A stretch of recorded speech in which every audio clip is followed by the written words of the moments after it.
Hello and welcome everybody. From my side, it's very exciting to be here and to share the story, what has happened in the last 3 years, which I couldn't have imagined in my wildest dreams. So, okay. I will share lessons learned of one way how to bring this to a global company and how to bring a mindfulness practice in a global organization. I share this step by step. I extract in this short time I have a few important lessons we believe in our team were very important. I talk a bit about measured benefits and the lessons learned. So 3 years back, it was in the end of 2012, I found myself, I'm an industrial engineer from Germany.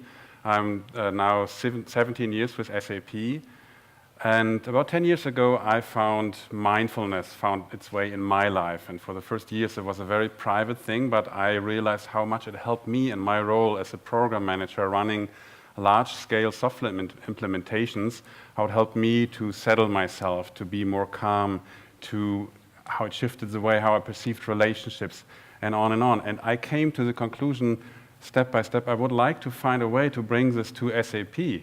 And as Jim said earlier, SAP is a global software company, the world leading supplier of business software with 290,000 customers. We have about 75,000 employees in 130 locations. It's truly a global company.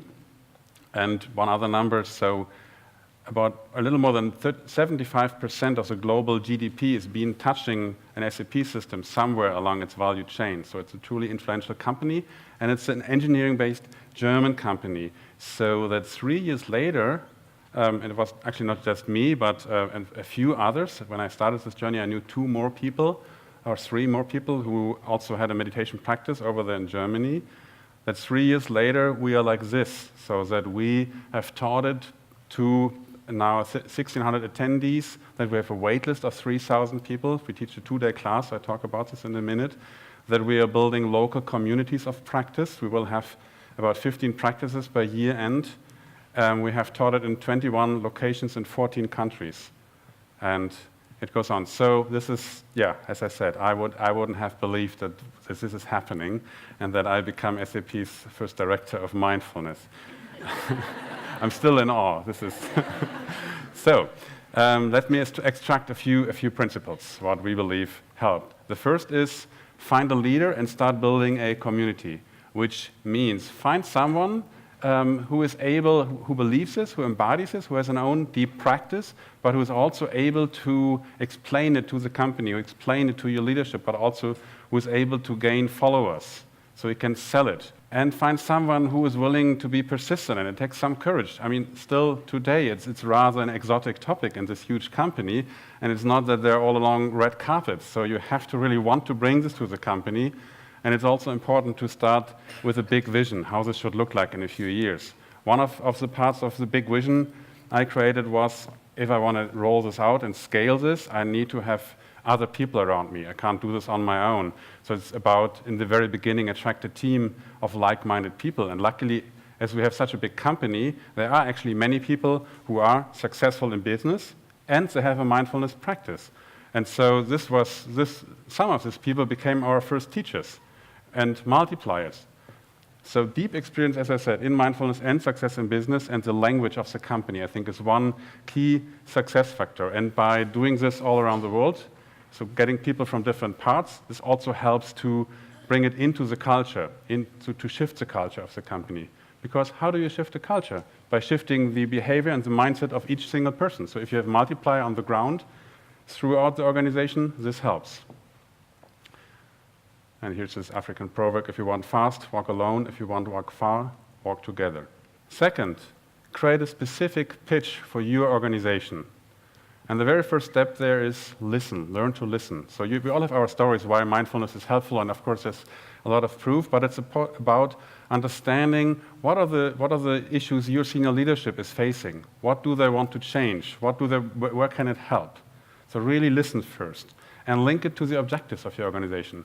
In the case of SAP, this was employee engagement, well-being, change resilience, and creativity.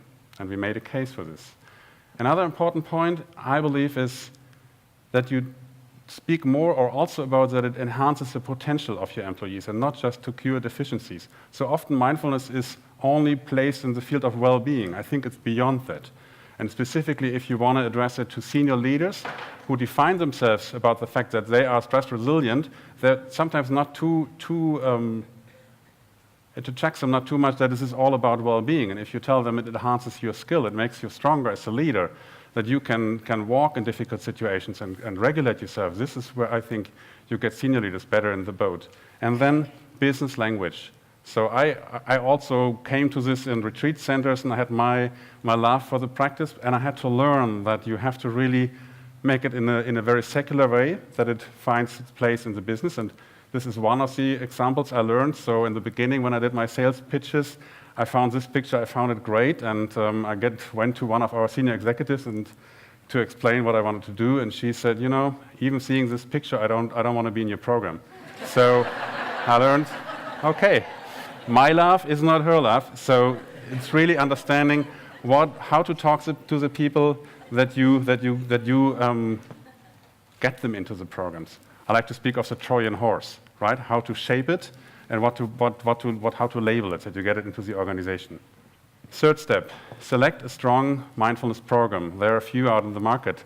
And we looked for a program which has a strong brand, which has depth in and experience in teaching mindfulness, and also has a depth in teaching ethics, that there's kindness and compassion involved, that it's not just pure mindfulness, because then it becomes very shallow. What helps in our environment is that it's based on neuroscience and evidence, so that there's a strong scientific explanation why this is helpful. Another point, as I said, we have a global company. We needed a program which supports a global rollout and the teacher training on a global scale, so that they can help us there.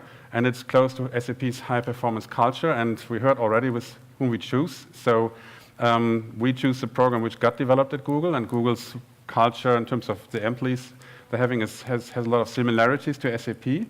So SAP, Search Inside Yourself, with Mark and his team became a very strong partner of us, and it was a very pleasant journey. And I can say a lot of the success story I'm telling is because we see that this program is working quite well. So, fourth step, sponsorship. Once you have your team and you have identified the program, how to do this? And I think there are two ways, of course, grassroots, bottom-up, or an executive sponsor. Ideally, you have both. We started in the beginning at SAP with grassroots. Actually, it was the case that I talked to many senior executives and many other people and told them I would like to do this training for mindfulness-based emotional intelligence. And I heard many times almost the same answer. They told me, Peter, that sounds really interesting, you know. I would do this, but the company is not ready. After I heard this number of times in Europe and here in the US, I felt like maybe the company is way more ready than we all know and believe. And so I was lucky that I could bring in Shade Mengtan and Rich Fernandez and Mark Lesser, so many people are actually also here today, to a talk, and to see how many people at SAP down here in Palo Alto are attracted to this kind of things. And hundreds of people showed up, another high number of people were on an interest list since we had a conflict. So there was the first evidence, it's not just me and two friends, actually there is a broad interest in the company. And then, this was also the group of people we addressed, let's do pilots to demonstrate evidence within the company. And we started pilots here in Palo Alto, in the Bay Area. This is our pilot location amongst the wide SAP world. And then we extended at the pilot headquarters. And actually, so this is a picture from one of the pilots, which I taught again with Rich Fernandez, who was also part of Silly at the time. We did the pilots here in the US, and we didn't know before, is this working within SAP, many engineers, this culture, and we could see the results were really good. Yes, it works. And then I talked to executives in Germany, and they told me, you know, Peter, that you do meditation down over there in the Bay Area in San Francisco. We believe you that this is not working in Germany. So we did another set of pilots in Germany. And so we could see in the US, the overall was 6.34 out of 7. In Germany, the results were actually better. So another aha. So the overall results of all of our pilots were 6.53 out of 7. over a number of hundred of people, and we also collected testimonials. So when a VP at SAP is saying this program may literally change your life, this was a strong case. Pilots. Then we gathered metrics. So we asked people, pretty simple, all via self-report. So the NHA probably wouldn't approve that, but good enough to show that there's something happening in a positive way. So we asked people directly before the class, 4 weeks later, and then 6 months later. And for a number of questions, as you can see, so how they feel their well-being is, their meaning, and how they perceive their meaning in their work, engagement, focus, and on and on. And you can see the blue part is how people reported after 4 weeks, and the green part is how they reported after 6 months. So we wanted also to see, is this longer lasting? Has this a long effect? Is it sustainable? So we could see that the results actually were quite positive, and stress was going down. And then we also asked them, do you have a personal practice? So there were 4 possible questions: no practice, a little bit, most days, or daily. And then we linked again these 9 questions I had before to the level of practice. And there's a strong correlation that the more people practice, the higher they report in all of these measures.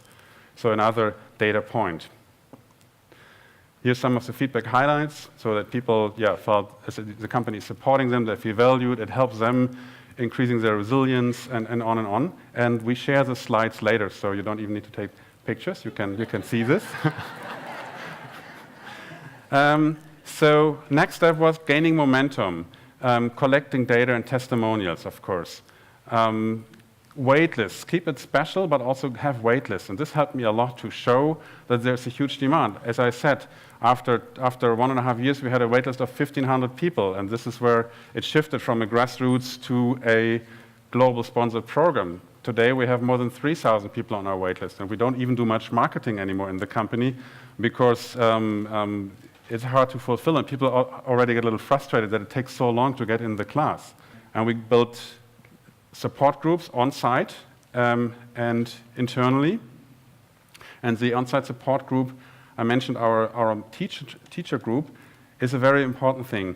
So to have teachers, to have other people who are in the company. So we have a teacher training we do together with Search Inside Yourself, so that we have teachers all around the globe who are doing this and who then help on-site doing the sustainable practices. We have a virtual practice group where we show, where we exchange best practices, knowledge, and all the communication. This is just a picture. This is how it looks like, where people can, like a social media. It's called Jam. It's a piece of SAP software, of course, that we're using for this, and it's helpful. Yes, and as I said, in the beginning of this year, the shift came that our global, our Learning Center of Excellence said, let's make this a global mindfulness practice, to underline that this is not just trainings, but that we want to establish this throughout SAP as a practice we are doing. So it's centrally funded, it's accessible to all employees, and of course we are building up our capacities to do this since we have many employees. And we're also extending the community of teachers to local mindfulness ambassadors and volunteers. So also to keep the governance, what people can do, that since we are all around the globe in different cultures, that we have an approved set of practices we would like to see within these practices. This is the outlook. Of course, it's always good to have a vision and speak about it. So this is how I wish it will look like about in a year in terms of taught classes and established locations. So we are working on extending the measures for sustainability of the class so that more and more people after the trainings find their way into practice. We are working on extending our community, and we're also working on an extended business impact study to show the results. Here's some data, and this was basically it. Thank you so much for your attention.